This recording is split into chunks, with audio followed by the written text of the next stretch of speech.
Bien, como habíamos prometido, el día de hoy vamos a hablar de la fiebre que se presenta en el paciente hospitalizado. Está usted de guardia, está en su turno y de repente la enfermera le indica que el paciente está presentando picos febriles.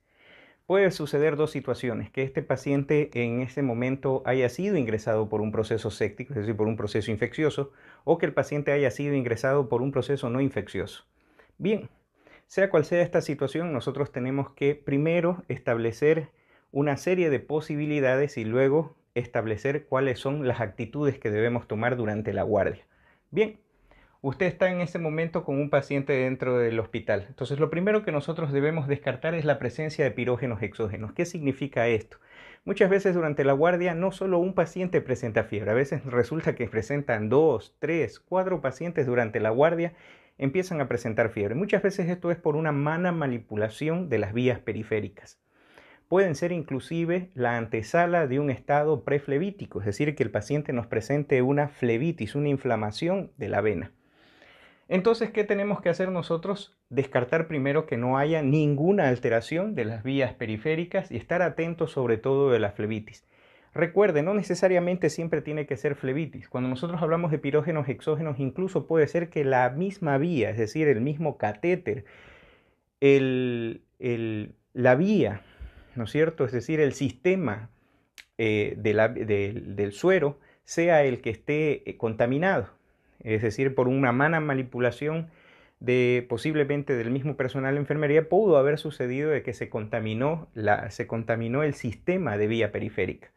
Por tanto, en esas situaciones nosotros, al pensar que puede haber un pirógeno exógeno, muchas veces decidimos como primera instancia, si las venas están bien, sospechar que podría ser que el sistema de vías periféricas esté contaminado. Por eso a veces sucede, ¿no? A veces resulta que, bueno, no es una crítica, pero a veces sucede, ¿no? Hay un personal con no mucha experiencia que no lo hace de la manera controlada y contamina no solo una, sino varias vías, y en ese momento resulta que es la guardia de las fiebres. Nos encontramos con varios pacientes que empezaron a presentar fiebre y coincide ese espacio con el espacio en el que estuvo la enfermera aplicando la medicación. Por tanto, descarte primero que no sean pirógenos exógenos. Segundo, otra posibilidad, ¿será que el paciente está haciendo una evolución séptica del problema? ¿Qué significa esto? Evolución séptica: el paciente ingresó por una neumonía, pero la respuesta al antibiótico fue solo transitoria. Recordemos que los cuadros sépticos tienen siempre un periodo febril o una fase séptica caliente y una fase séptica fría. Muchas veces nosotros damos el antibiótico, como siempre, en neumonías, en infecciones de vías urinarias. Los antibióticos nosotros los damos de forma empírica. Y en ese instante, pues puede suceder que la curva séptica empiece a un plateado, que empiece a caer y nos dé una falsa sensación de que el paciente respondió bien a la terapia. Pero a las 48, 72 horas del uso del antibiótico, pues resulta que de nuevo el paciente empieza a presentar picos febriles. ¿Qué puede suceder en el peor de los casos? Que ese paciente esté evolucionando hacia un cuadro séptico, es decir, por eso hablamos de evolución séptica. ¿Será que el paciente está en un estado de pre-shock séptico? Entonces tenemos que tener cuidado. ¿Qué tenemos que evaluar? Evalúe el sistema nervioso central. Vea si el paciente, resulta que el paciente que estaba muy activo, que conversaba, que charlaba, pues ya no lo está. El paciente ahora está un tanto somnoliento, se ha tornado un tanto obnubilado, el familiar nos indica que pasa solo dormido, ya no se despierta con tanta facilidad. Entonces, tener mucho cuidado, podría ser que nuestro paciente esté haciendo un estado pre-shock. Signos vitales: tome los signos vitales, tome los tan olvidados signos vitales. A veces durante las guardias, y yo escucho residentes que me piden, bueno, sobre todo cuando yo, en los tiempos que hacía guardias, ¿no? Los residentes a veces me pedían ayuda como tratante de turno y me decían el paciente está haciendo fiebre, y muchas veces preguntaba si habían tomado los signos vitales. Bueno, casi nadie a veces te daba respuesta de los signos vitales, y son a veces tan valiosos, no solo la temperatura en ese momento, sino los signos vitales.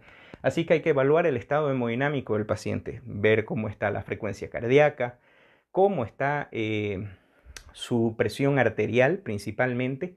Si hay alguna alteración de la saturación de oxígeno, eso nos va a dar una guía muy importante de si el paciente podría o no estar haciendo un estado pre-shock séptico. Y en los signos vitales, un elemento, bueno, esto es más una perla, ¿no? Una perla. Cuando las personas que hemos hecho terapia intensiva o que nos dedicamos mucho a eso, pues a veces no, tenemos mucho énfasis en la presión arterial diastólica. Recuerde, los pacientes sépticos cuando entran en su fase fría generalmente tienden a hacer disminución de la resistencia vascular periférica en su primera instancia, ¿no? Cuando los procesos infecciosos en una fase inicial no presentan esto, pero cuando ya están entrando en una fase séptica, los vasos sanguíneos más bien se tornan vasoplégicos. Y por tanto, la primera en caer no es la presión arterial sistólica, cuidado, no confiarnos, ¿no? Sino la primera en caer suele ser la presión arterial diastólica. Si usted tiene un paciente que está presentando picos febriles, se le está tornando más somnoliento, el familiar dice que ahora pasa solo dormido, y resulta que al tomar los signos vitales usted se da cuenta que la presión arterial diastólica ha caído, sobre todo si la presión arterial diastólica ya está en 40 milímetros de mercurio, ojo, corra, no importa, piense en un proceso, piense que el paciente en estado pre-shock. Recuerde, la campaña contra la sepsis dice justamente que entre más rápido se inicie el antibiótico de amplio espectro, pues más posibilidades hay de supervivencia del paciente. Así que en ese momento justificará usted durante la guardia hacer un cambio de antibiótico. Es decir, si el paciente, no digo que siempre lo hagamos, pero imaginemos que el paciente ya estaba utilizando sextacidima, ya estaba utilizando un aminoglucósido o qué sé yo, estaba utilizando algún tipo de quinolona, pues usted ya escalará el antibiótico pues a un carbapenémico, ¿no? Dependiendo por qué ingresó. Pero, ojo a la presión arterial diastólica. Es la primera que nos tira alarmas de un posible efecto vasoplégico en nuestro paciente. Entonces, no se confíe. Dice, tiene 100, 50, 100, 40, 90, 40. Cuidado, ya puede ser un estado pre-shock. Adelántese. Ya no queremos estar con el paciente en shock, no queremos que el paciente baje a terapia intensiva. La otra, que el paciente esté haciendo una transformación piógena. ¿Qué significa esto de transformación piógena? El paciente ingresó, por ejemplo, por una infección de vías urinarias. No respondió a los antibióticos, no está respondiendo bien, hizo una fase fría y luego empezó de nuevo a hacer picos febriles. Pero esta fiebre se transformó de fiebre intermitente a una fiebre remitente, es decir, hace picos febriles, desciende pero no desciende a lo normal. Le dan un antitérmico, desciende la temperatura, pero nunca retorna a un pico normal. Entonces podría ser que esta infección de vías urinarias ya dejó de ser una infección de vías urinarias y se está transformando en un trastorno piógeno, es decir, está empezando a ser una fase de acceso. Los accesos, ya cuando está el pus muy en el órgano entablado, pues ya no tiene mucho arte diagnosticarlo, ¿no? Pero tenemos que pensar que el paciente podría estar haciendo una transformación piógena, que esa infección de vías urinarias ya se está transformando en un proceso piógeno, es decir, ya es un proceso purulento, es decir, el paciente ya está entrando en un acceso, podría ser que esté haciendo un acceso nefrítico, perinefrítico, un acceso capsular, ¿no es cierto? Dependiendo por qué vino, si es una neumonía, recuerde las neumonías, una de las que más nos engañan son los derrames pleurales. Podría ser que el derrame pleural que vimos en la radiografía realmente no sea un derrame pleural, sino un empiema pleural. Otra complicación y transformación séptica, a veces los cuadros sépticos severos, sobre todo cuando ha habido accesos o, por ejemplo, los pacientes con insuficiencia renal que vienen por infecciones de catéter, pues ellos generalmente tienen mucha bacteremia, ¿no? Y tienden a hacer complicaciones infecciosas mucho más severas, que son un equivalente a un acceso, como son, por ejemplo, las espondilodicitis, por ejemplo, cuando toma región ósea, siempre sospeche el hueso, puede ser un órgano de choque piógeno, o el corazón en las endocarditis bacterianas. Bien, estos son generalmente las más importantes, las que más debemos sospechar. Otro factor con el que nos podríamos encontrar es que sea una complicación propia del tratamiento o que el paciente nos esté haciendo un estado de hipersensibilidad. Es decir, podría ser que este paciente ingresó, por ejemplo, por un acceso. Sí, ingresó por un forúnculo, por un acceso, ingresó por un antrax cutáneo, ¿no? Que no ha sido drenado, que estamos viendo la respuesta a un antibiótico o el paciente ingresó por una celulitis, pero resulta que durante la hospitalización empezó a presentar nuevos picos febriles, pero el paciente empieza a presentar eritema y descamación. Un eritema y descamación de la piel. No vamos a ser un poco inocentes. Tenía un profesor que me solía decir siempre, no pienses como ángel, piensa como demonio durante la guardia. Entonces no vamos a pensar que esa descamación y ese eritema descamativo es por una reacción alérgica, ¿no? Tenemos que sospechar posiblemente que ese paciente realmente está con un estafilococo meticilino resistente y que tenemos que escalar también el antibiótico. Lo más probable es que nos esté haciendo un síndrome de la piel escaldada estafilocócica que puede evolucionar incluso el shock tóxico, ¿no? Entonces tenerlo muy en cuenta si presenta eritema y descamación. Podría ser también, tendremos que revisar las mucosas, porque podría ser que sí esté haciendo una reacción de hipersensibilidad compleja al medicamento y esté presentando un síndrome de Steven-Johnson. Generalmente este se caracteriza porque empiezan a aparecer membranas en la mucosa bucal, úlceras y un exantema sobre todo purpúrico, vinoso, ¿no? Un exantema papular vinoso.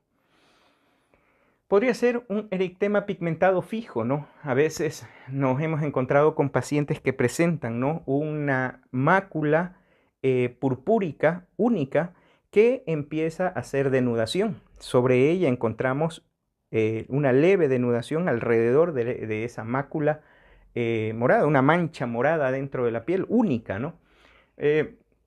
Alguna vez recuerdo apareció una paciente, ¿no?, con un eritema solo en la parte del abdomen, perdón, una lesión púrpura solo alrededor del abdomen, sin dolor, sin que había ingresado por una infección de vías urinarias, ¿no? Había ingresado por una infección de vías urinarias, no tenía absolutamente nada de dolor abdominal, pero fue diagnosticado como un Gray Turner, ¿no?, pensando en una complicación propia de la pancreatitis, pero esto sería algo inusual. Generalmente piense primero que puede ser una reacción a los mismos fármacos. El eritema pigmentado fijo sobre todo se suele ver en los pacientes que son usadores de anticoagulantes. Generalmente se observa mucho en los pacientes que usan anticoagulantes y no es un efecto del anticoagulante, sino más bien es una reacción de hipersensibilidad a los medicamentos. Se ve ahora mucho con los anticoagulantes directos. Otra que esté haciendo un síndrome de Lyell, es decir, si empieza a presentar ampollas, denudación, ampollas, eritema, ampollas en la piel, pues pensar en un síndrome de Lyell que también es una reacción de hipersensibilidad severa. Y si fue después de una transfusión, cuidado con los trali, ¿no? Cuando un paciente lo estamos transfundiendo pueden suceder reacciones de hipersensibilidad muy severos, inclusive puede haber edema agudo de pulmón, los famosos trali, que se suelen presentar en estos pacientes. Así que tendremos que tener todos estos en cuenta en el momento que estemos valorando a este paciente. Podría ser que esté haciendo un efecto por tormenta de citoquinas. Es decir, ¿a qué nos referimos con esto? Pusimos el fármaco, pusimos el antibiótico y el paciente empieza a presentar una reacción propia a ese medicamento, pero no por hipersensibilidad, sino muchas veces porque o subió la inmunidad, es decir, el paciente una vez que mejoró, por ejemplo, cuando damos antirretrovirales en el VIH, podríamos encontrarnos con el síndrome inflamatorio de reconstitución inmune. ¿Qué significa? Le damos los antirretrovirales, mejora la inmunidad del paciente y resulta que este paciente tenía una infección oculta.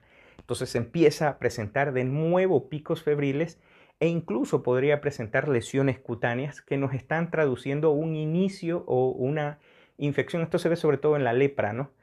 En las tuberculosis también. Una infección oculta en un paciente con inmunosupresión. O también en los pacientes aquí en el Ecuador, la espiroqueta con la que más peleamos, sobre todo en el sector, somos de Santo Domingo nosotros, lo que más solemos tener es leptospirosis, ¿no? Pero pues está la enfermedad de Lyme, pues por ejemplo en España, Lyme en los Estados Unidos, ¿no es cierto? Que son otro tipo de espiroquetas, ¿no? Si el paciente tenía, siempre pensar que si nosotros estamos sospechando una infección por espiroquetas, al momento de iniciar el antibiótico, pues la fragmentación propia de las espiroquetas puede dar paso a una reacción inmune, en el cual el paciente puede, una reacción en la cual hay una activación de nuevo de la tormenta de citoquinas por la fragmentación de las espiroquetas. También se ven a sífilis, ¿no? Aunque ahora ya casi no es tan frecuente, pero cuando nosotros tratábamos hace muchos años sífilis, pues también se veía, ¿no?, las reacciones de Harry Herxheimer. Y Si todo esto es negativo, pues sospeche, la primera que suele sospecharse, si ustedes ven, está un poco lejana, ¿no? Las infecciones nosocomiales, principalmente en pulmón y orina.